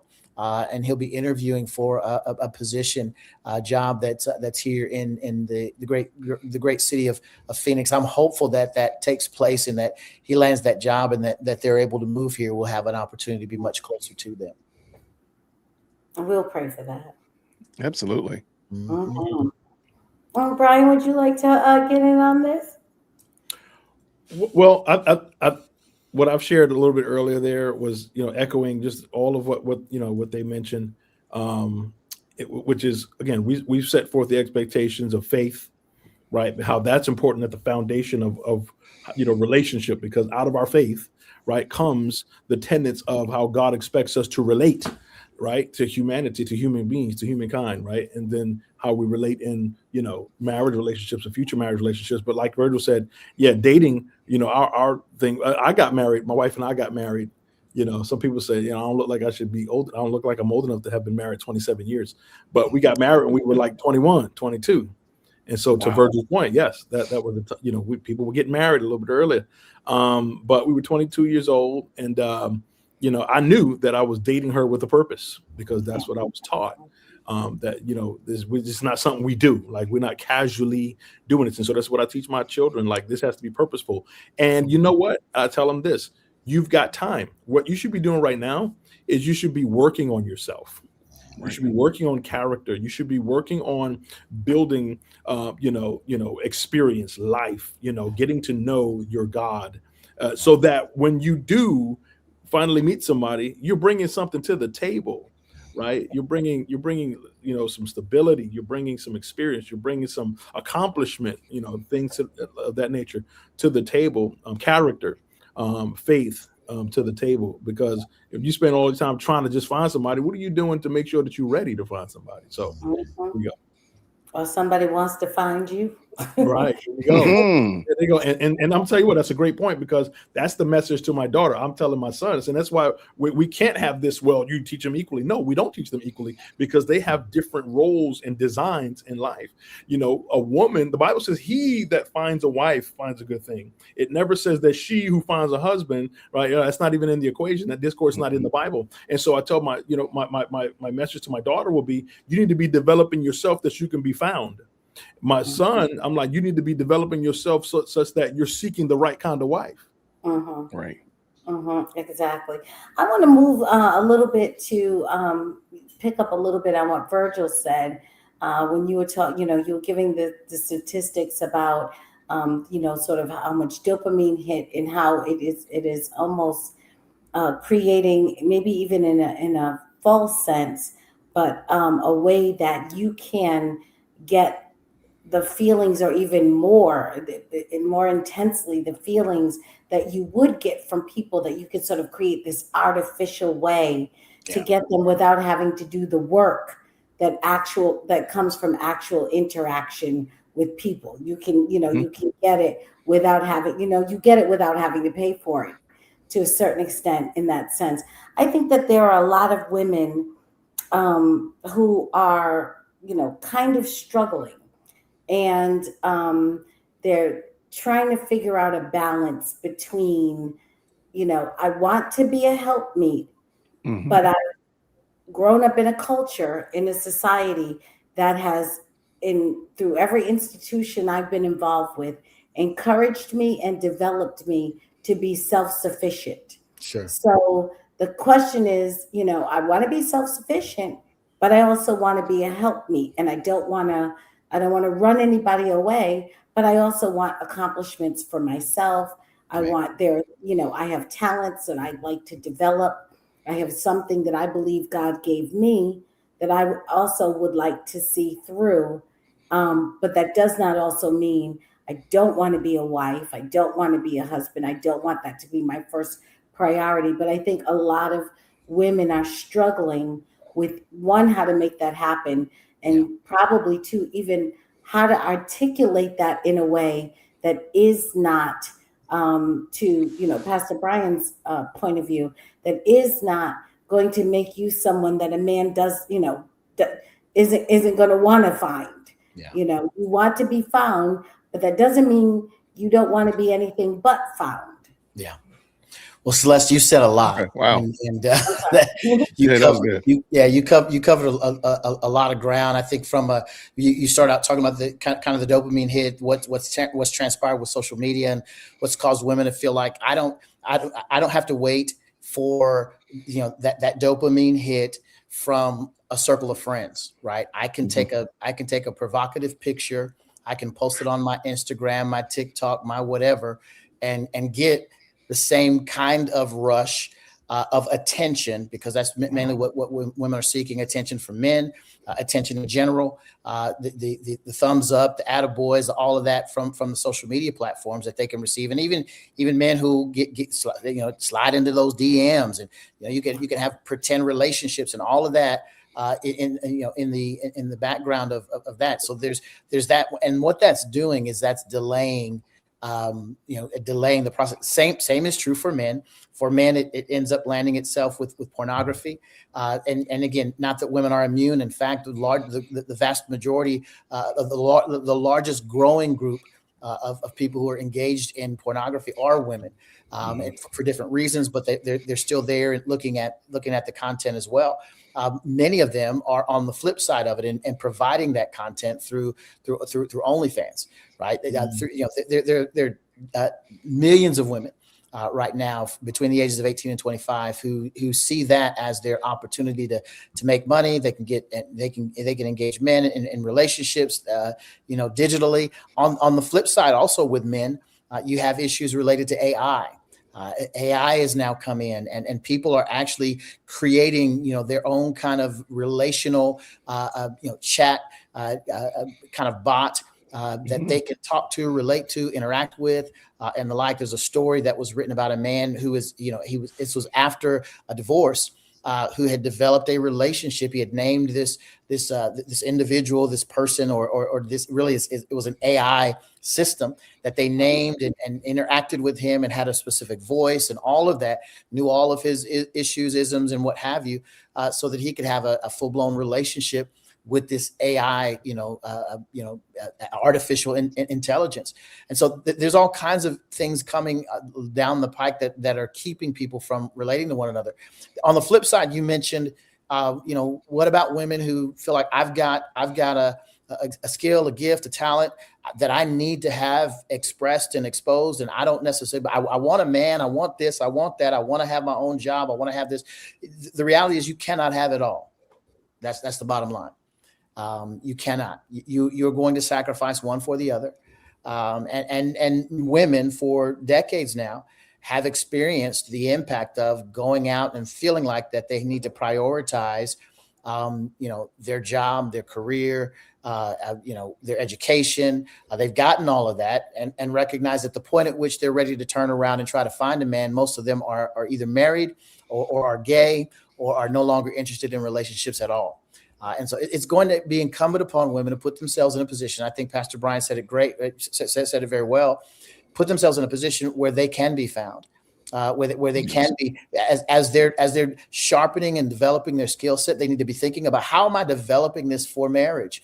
Not to work for another man outside of the home, but what would it look like for me to develop this skill set and then use it in my home? We live in a wonderful culture where there's all kinds of entrepreneurial opportunities for you to do within your home, so that you can bring value within your home.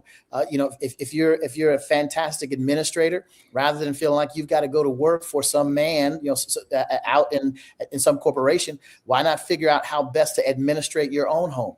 How best to supply and support your own husband and his administrative issues and challenges as he navigates life? What does it look like for you to partner with someone, taking that man's lead, getting on his program, and really identifying what it means for you to build something much larger than yourselves, that has long-term impact for you, for yourself, your posterity, your kids, your grandkids, and all who come after you. I love it. Yeah, absolutely.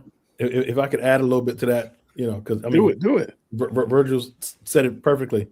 But God had a design in mind when He made marriage, right? God designed it, and so therefore, God, being the author of it, has the best method, right, for how to conduct it. Marriage is a ministry in God's design, right? The world doesn't see it as that, but marriage is a ministry, and just like the Bible says, it is a mystery. But it is a picture of Christ and the church, right? And so just like Christ calls his church, his bride, he calls us, each one of us, to die to ourselves. Mm-hmm. Jesus said, anybody who follows me must first take up his cross and deny himself. Mm-hmm. So to your question earlier, Celeste, is that, what does a woman do who says, well, how do I balance and bring to all of these things that I want to develop in myself and all of my passion, my goals? Mm-hmm. If you want to do marriage God's way, if you just want to do it worldly way, then do whatever you want. This is not a discussion. But if you want to do it God's way and you want to do it as a Christian, then what you're going to have to do is die to your own desires. And you're going to have to say, God, what are you calling me to do as a wife in this home, regardless of what I bring to the marriage? Yes, I want to bring something that helps me develop, but you're bringing something that doesn't help you develop a mission of your own. You're bringing something that's supposed to be helping you develop as a wife who's called to die to herself, to get under the mission of her husband and serve God in that home. That's good. Yeah, that's actually a very good answer. And I meant that sincerely. I think a lot of people, well-intentioned people, people who just haven't quite figured out how they can go about that, or what in fact is actually required. Mm-hmm. So I think that's very helpful. I hope, so I hope a lot of people hear this and they go, That's okay, good. yeah, dying to yourself is a very broad concept and actual consequence. It's not a small thing. And I'm sure it's something you must do daily. I'm sure every day you got to try to figure that out again. How am I going to die to myself again today? Right.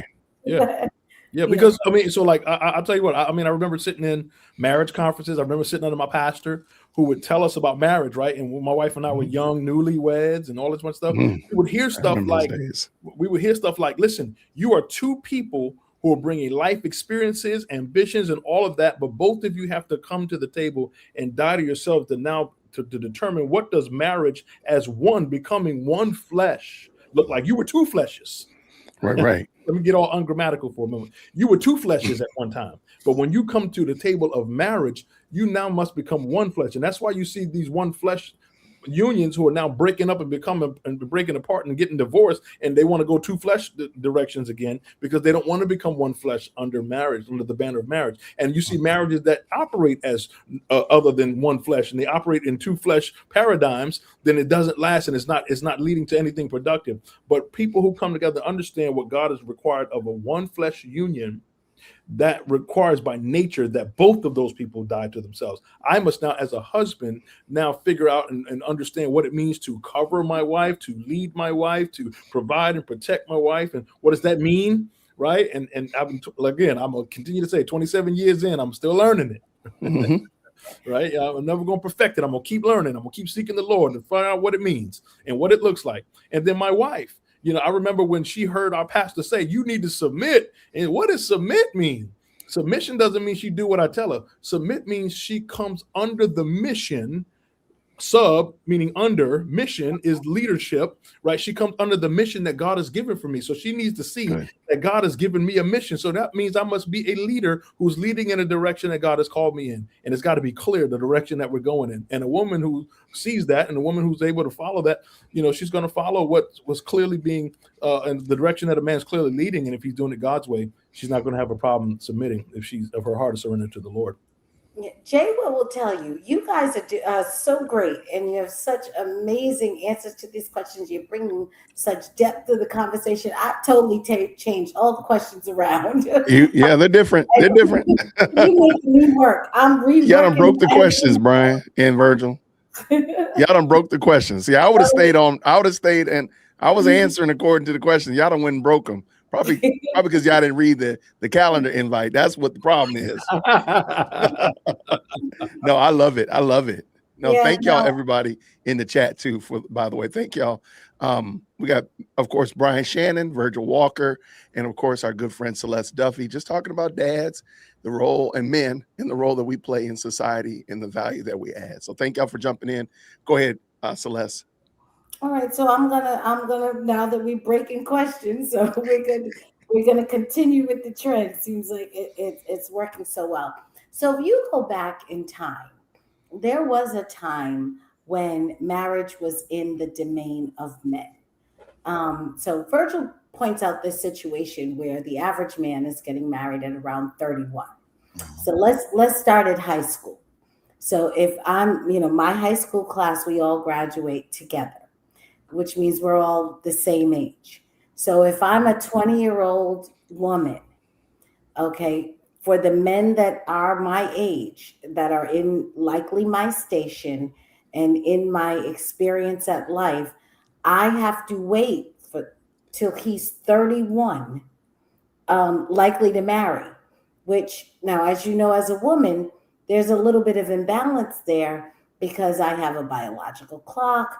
I have a little more urgency. So I'm going to get married or want to get married. My desire for marriage may peak a little bit earlier than that, specifically if I'm not necessarily pursuing other priorities to the exclusion of marriage. So I may work or I may whatever, but I really know I want to get married. I know I want to be a mother. What would your advice be to your daughters and, specifically into women in general who find themselves in a situation where their desires are delayed because they're waiting for the men that are their age, their station, their friend group, and who they likely have access to need a wider breadth before they're ready to take that step. Oh, was that to me? That's to I was going to take it. I was Yeah. going to take it, but I Yeah, started I- to sneeze. I, Go ahead. I'm gonna encourage age gap dating. You know, I'm gonna encourage her to, if she's ready, to get around men who are ready for marriage, right? And if that's not her 20 or 21-year-old friend in her friend group, I'm gonna encourage her to be at church, be surrounded by older men who could properly shepherd and properly help her to vet the right man for her who is ready to marry. Right. And rather than say, oh, I found this cute guy, he's 20, I'm gonna have to wait for 10 years until he's ready. You find the guy that's 6 years older, 7 years older, and say, hey, this man's ready, and I'm ready, and this is kind of what I need to do. And he's a godly man. He loves the Lord. He's proven himself. He's got a job. He's vetted himself with older men who validate his character and his integrity and all of that. And do what you need to do. Most women, because of the nature of how God's designed them, usually mature faster, earlier, quicker, and so a man who has done the work, who has proven himself before older men, I see nothing wrong with an older man, saying, hey, here's what I'm ready to do, and I'm looking for a young bride, and let's make this happen. I love it. Okay, so I encourage my daughters. I said, look, your pool of options is never going to get bigger than where it is right now. I understand that, and I'm with Virgil. Like, they have some kind of like hiccups about people that are older age than them, or 2 years older than them. Like when big girl was a senior in high school, she mentioned some little boy. I said, oh, okay, what about him? Well, he's a sophomore, Dad. I don't want to be she said, I'm robbing the cradle. He's a child. I'm like, girl, he's in the same school. What are you talking about? You're crazy. Anyway, but there's a little bit of hiccup there, but I keep encouraging them, like, look, you're never going to have more options than you have now. This pool is only going to get, it's going to become a puddle and become a little wet spot on the concrete. Like, you want to take advantage of it while it's available now. That being the case, be where you can be found. Yeah. You don't need to be out there hunting for them, but you need to be where they're hunting. Yeah. And you don't want to be where the bonehead, the beanheads are hunting, because they're hunting for the different thing. But you want to be somewhere where the right one can find you. And even Go ahead. Jason, I'll add this. Even in the past, most women would say, "Hey, I'm going to go to college and get my MRS degree." Few of them are doing that. Most of them are going and getting their degree and then going to get a master's and going to get something else. Now, I'm going to get my PhD. That's the whole thought process that's there before they end up engaging. And the reality is, even in most institutions, the numbers that tell the story that college consists nowadays of about 60 to 70% women and about 30 to 40% men. So even if a woman decides, hey, I'm going to go to college and find that guy, the likelihood is shrinking as a result. And most of the men who are in those spaces and places have become feminized from, feminism that permeates that college culture. And so, those aren't men that they're going to end up respecting. They're going to want somebody to lead, and they're going to be talking, those men are going to be talking about they need their safe space and they need a trigger warning, and, they're not real sure about manning up. And so my encouragement is, my boys, I wanted them, I would have loved for them if they decided to go to college and the job that they desired required that, I would have encouraged that. But in the meantime, I'm telling them, go get yourself a skill that you can make sure it translates. So that, my youngest boy initially, got involved with HVAC, commercial HVAC. You've got to put yourself in a position, as women have to put themselves in a position where they're able to come into contact with young men, older men that are, again, God honoring, God fearing. Even at church, there's an exodus of men at church. And fortunately, the men who are there are usually older. But finding single older men at church is even becoming a more challenging thing to do. And so, it's a part of a serious situation that's going on in our culture and society. My guess would be a guy like Pastor Brian, who has 700 men in his men's ministry, probably knows some single men. And so a woman would do herself wise to find a pastor like a Pastor Brian and say, hey, listen, I'm, keep your eye out, and let me know and let me know where to be. And maybe she comes and volunteers at the stake and study so she can kind of check out who's there. And not at the study. Oh, yes. You got to do what you got to do. I ain't mad at you. Yes. Do what you got to do. It happens. Show up at the stake and study and be serving those men and maybe pick up a few plates and, sashay on over and make sure the brother got enough, eggs, enough bacon on his plate. And, ladies are going to have to get creative. So, Yeah. And just to add a little bit of a context to this discussion here, we got to understand that in the Black community, statistically speaking, only 1 in 4 Black women are marrying. We last to marry, first to divorce. And so that's a statistic that's just a fact. It's just out there. And also we are transitioning out, in this generation, the younger generation, they are the information generation as well as the social media generation. And that has led to a different kind of dynamic. Listen, when I was 18 years old, I was giving out my number to shorties.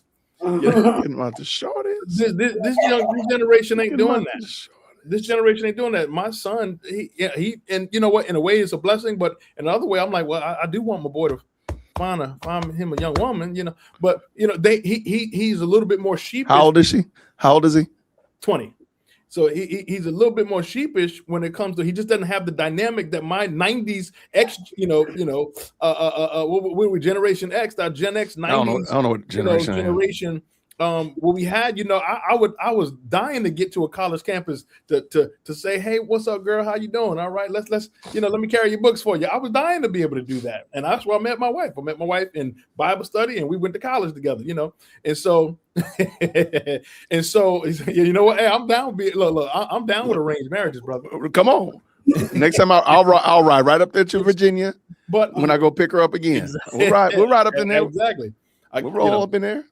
But understanding that we're in a different generation where culturally speaking, they don't have the social dynamic that we once had, and it's changing now. There's a culture shift to where I talk to people all the time. I talk to parents with youngins about my kids' age, and they're like, yeah, they have a there's a reservedness to approach the opposite sex anymore. I talk to our singles pastors here and our young adults pastors, and they're like, look, man, there's a bunch of cute youngins around here, boys, girls, young men, and they got money. They done started work life and all that. They young adults, they got their own place, and there's some cute young ladies that they trying to start life and so on and so on. But a bunch of them ain't approaching each other. They're like, what y'all doing? And this is a generation that has been online, and there's a generation who aren't interfacing the way that we interface with one another, and there's an absence of a social dynamic that's making it harder for guys to approach girls. The girls are like, yeah, I'm here, we all at, but so I will tell you, because Chief Executive Second Born, they interact with people differently. So she was talking to one of her friends after school, and they're sending voice messages back and forth. So she's literally walking around the grocery store going, and she's talking, and then he'll send them and then send it to him. I said, dude, why don't you just pick the phone up and call? I'm like, by the third message, I'm calling, and Virgil know it. I'm like, look, I'm tired of texting. Let me just call you. Like, it makes no sense at all, but it makes perfect sense to them to send a voicemail message. Social anxiety there that's easier for them to use devices now to communicate than whereas I wanted to talk. I managed a intern one summer, and I'd given her a project, and so when I was checking in with her, and I was like, well, how many people have responded? And she was like, well, not that many. And I was like, oh, do you know why? they haven't responded. She's like, well, I've sent 2 emails. And I'm like, well, they're all just right down there. Why don't you go down there and ask them if they've seen your email? And she was like, I'll just send one more email. And there's a real reticence on the part of the generation to actually have interaction. It was the oddest thing. Whereas I was like, when we talked and we would meet weekly, I was like, the object, of the game here is to get it done. The method for how we get it done, we almost don't care. We just at the end of the day, what you want is to achieve the goal. If the goal is we need a response from 18 people, that's what we're trying to get here. If you have to go to 18 people, if you have to walk them to their car, if you have to call them 3 times, doesn't matter. You want to come back and say, I have responses from 18 people. And, and I guess maybe, certainly this is why we have intern programs and things like that, because, they can see, how in life you have to sometimes do things that are uncomfortable to get the kind of outcomes you're trying to get, which this generation, at least the generation of the intern, they have no interest in experiencing a second of discomfort, not a second, which brings me now to my next question. I have 2 things. So there was a time a while ago, and we were talking about this when marriage was in the domain of men. And again, now we're in a situation, we've removed that. I'm not sure where the domain of marriage was. It was up to a man to get himself ready to marry a woman. I don't know what's happening. I don't know who's in charge of marriage. If anybody knows, put it in the chat. Let us know who's in charge of that. But I think that we've got this, this expectation or this hope that we have some level of biological imperative that both young men and young women still have, that's going to move them in some way to want to desire each other and to desire to be in relationship with each other. My question is, how hopeful are you in the future with all of the stuff that you've outlined in terms of some barriers? Social media, none of that's going away. We're not going to get rid of social media. I'm not sure that we're going to be able to create a society and a community where people are going to be able to have more contact. I'm not sure, and to be honest, I think at some point those things might become for the affluent, and the digital might be for everybody else, because any experience that can be digitally provided is cheaper. So you may have to pay for in-person this and in-person that. And as we move further and further away from each other, what do you think the implications are for that, for our future? And are you hopeful for where we're going? I know that's I'm asking you to kind of, but yeah, just curious what your thinking is. I mean, you all are, you guys are thought leaders, so I'm just wondering what you think. Do we have any hope? If I could say this, just a little nugget, I think our hope lies in the church. I think our hope lies in the faith community. So I met my wife in church. I'm praying that that's what will happen for my children. Not that they'll meet somebody online and somebody they tweeting with or whatever, or Facebooking or Instagram, or whatever the deal is. Lord, hopefully not on some OnlyFans or nothing like that. But my hope is that in our faith community that we're living out our faith in life, such that that they're encountering people right here in a place where people are being incubated in the things of God and living in community around the people of God, and that they'll find those connections where I believe that God has designed for us to find them, right?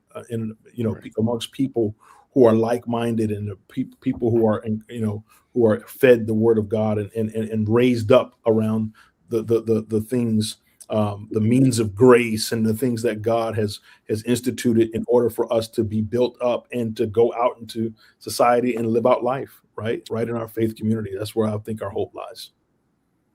And I that- agree. I agree. And I would only say, I'm going to only add, I encourage my daughters, and I'm not the best at it, but I encourage my daughters, if you're trying to be found, don't be where all your friends are. If whatever your friends are doing and they're not found, that's not what you want to be doing. So if all of them are hanging out at the table and not interacting with other humans, they all look at their phones, put your phone down or put it in your pocket and go talk to humans. That's the only way that's the only way. You can't do exactly what everybody else is doing, or you're going to get the exact same results that everybody's getting. Kind of like what I said about don't take advice from broke people. So that's one thing I do. And I'm not the best at it because they still get that social anxiety. I got to like push them out the nest. Give me a phone. Now go talk to people. And do that in an environment. So when we go up and visit Brian up there in Virginia, put your phone down and go talk. So, because they can do that, they're good with that. It's just it's just the society that we're in. Yeah. So that's it. Okay, go ahead, Virgil. No, it's like a crutch. I mean, it's like Linus's blanket. Like you gotta have your phone by you all the time. But Celeste, to answer your question, I don't. I think Pastor Brian nailed it. The hope is in the church, and for those in the church to be proactively looking for opportunities to connect young people together and let nature take its course, so to speak. I'm not mad about the fact that the rest of society is not really trying to yoke up and procreate. A lot of them don't need to be procreating. I'm just gonna be honest. I really don't. Some of those folks do not need to have children. Their worldview is definitely problematic. They're not going to do anything but mess up kids or feel like they need to make them a different gender or put them in a position where they're cutting off body parts. And so I'm not opposed to them making decisions not to marry or to delay that or what have you until God gets a hold of them and transforms their heart, renews their mind and gives them a new heart. But that puts the onus, the weight on the church to do what the church needs to do to step up and to promote the beauty of marriage and to promote the beauty of femininity.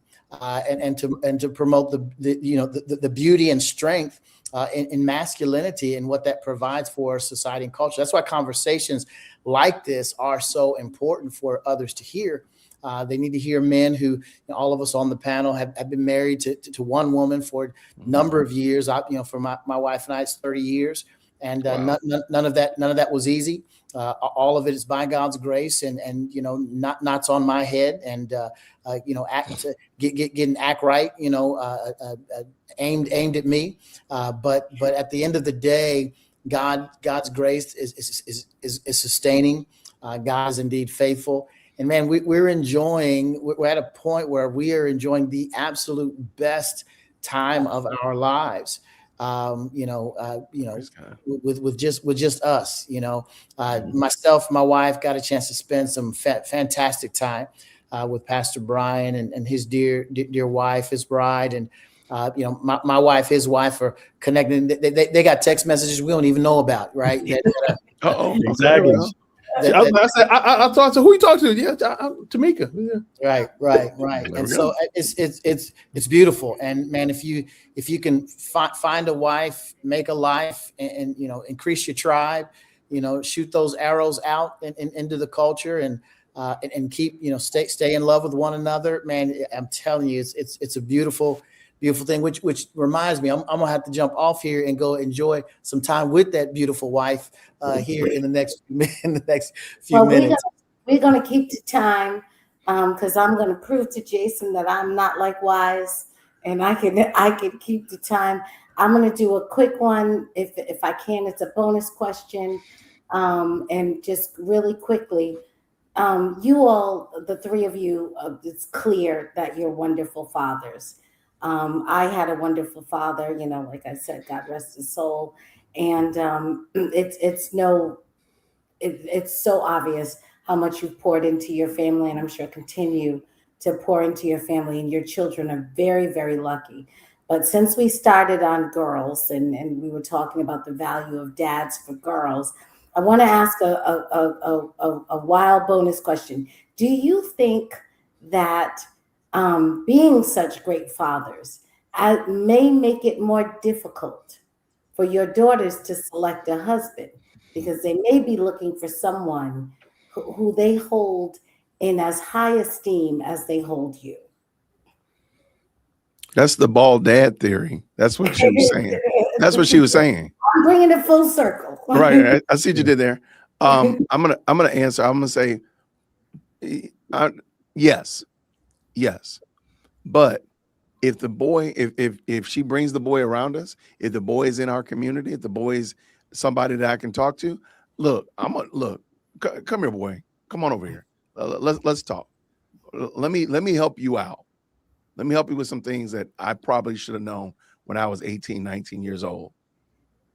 And so he might need a little bit of encouragement, maybe need a little push. But then again, he's never going to be ready. I mean, I think we all can agree we're not ready at all. So that's not going to be the case. It's just, are your shoulders broad enough to take on the weight, whatever it might be? As long as if your shoulders are in the right position to take on the weight, then that's all I'm concerned about. So that would be my answer. Yeah, no, I'll jump in and say, just add to that and say, for me, I hope I make it difficult for a young man. Look, when I take young people, especially young ladies, through marriage counseling, I'm walking her through the fact that she is going to have to submit her life to the leadership of a young man, and so she needs to be able to see herself doing that with the young man that she's interested in. This is a serious consideration. This is not, oh, he kind of cute, he fine, he smell good, oh, he got a nice car, oh, he got a nice whatever. You need to be looking and saying, can I see myself submitting my life to this young man? And then it goes back to what Jason said. He needs to be a young man who's able to navigate and manage being discipled. I was a young man who I always had older men discipling me. I was always looking for an older, wiser, godly man to speak into my life. My dad was there. He was there, the entire time, all my growing up years. So I didn't live in a home without a dad. I saw an example of a hard worker. I got my work ethic from my dad. I mean, he worked tirelessly to take care of our family. And so I got that from him. But there were other attributes, other aspects of a spiritual life, of academic life, and other spaces and places that I picked up from other older men. I think it's imperative that young men nowadays don't simply look at older men as, I don't need to listen to them or with disrespect or disdain, but bring them in and leverage their wisdom so that they can become the men that they need to be.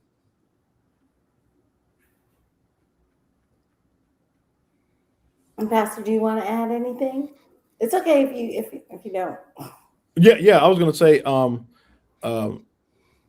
I pray that I have made it harder on my daughter, and that I've created a more of a selective, that she's certainly going to be a bit more selective in the process of who she chooses to be with, and that she's going to think and use the blueprint. I hope that I've presented a blueprint for her to a point of reference, a frame of reference, to say, you know what, my dad took time to listen to me. Do I want a guy who doesn't listen to me?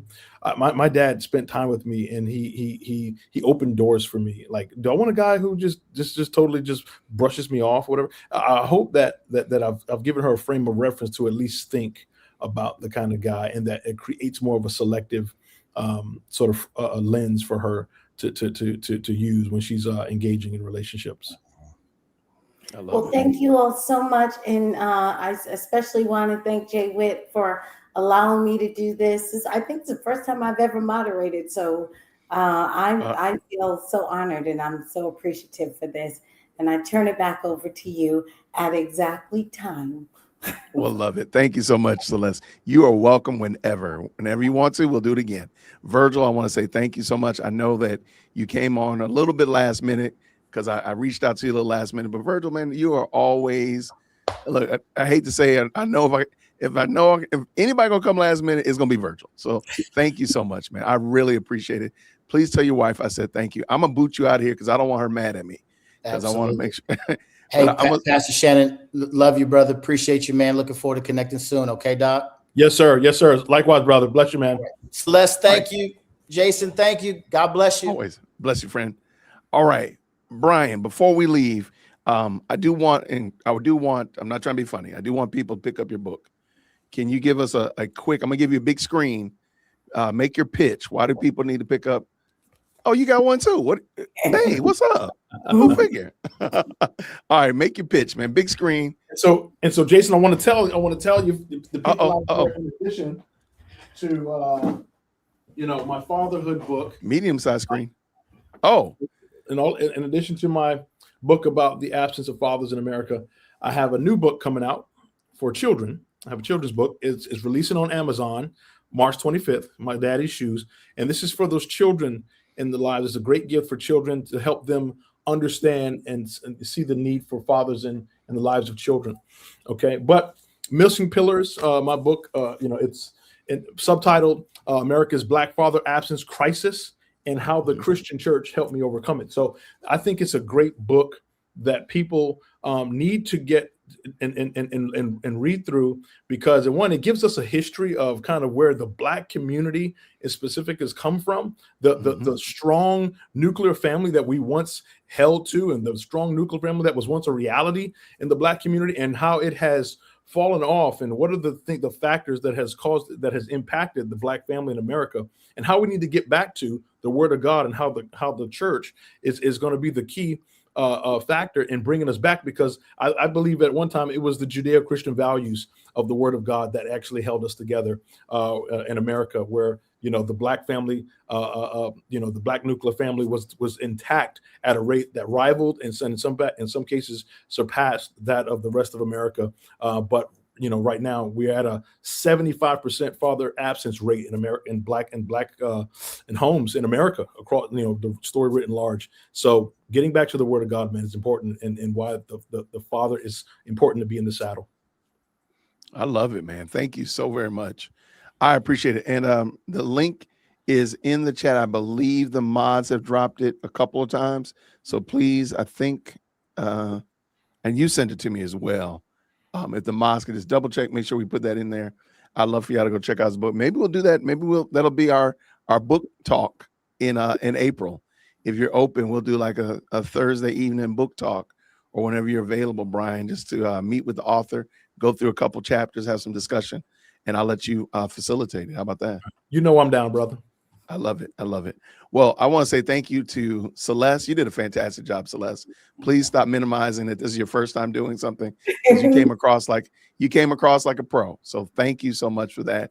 Y'all, thank you to the best live chat on the internet and the most electrifying comment section. Thank y'all to everybody who tapped in. Lots of good conversation going on in there, but I just want to thank y'all for being such gracious guests and a wonderful moderator going over this and hopefully giving some hope to our communities and such like that you know what, not all is lost on the next generation. So wait, somebody wants to see your close-up of your bow tie. The funny thing is I have a huge bow tie collection, and I have that tie. You got this one? I have that one. Yeah, I have a gigantic. I'll send you a picture of it. I'll go upstairs and get it. Nice. But shout out to Brian for sure. Y'all, thank you so much to everybody. I'm gonna get ready to get out of here because Lady Dear Woke Christian just walked in, so I'm gonna go holler at her. But everybody, thank you again. Have a fantastic night. I'll see you all, Lord willing, tomorrow. And until then, everybody, grace and peace. Take care. Thank you so much for tuning in to another episode of the Jay Witt Podcast. If you enjoyed today's show, please do me a favor and hit me up with that 3-piece special. Like the video, subscribe, and of course, share it with somebody who would also enjoy this type of content. And make sure you leave a comment, because I do pin the best comments to the top. So thank you so much for tuning in today. And until next time, everybody, Grace and peace.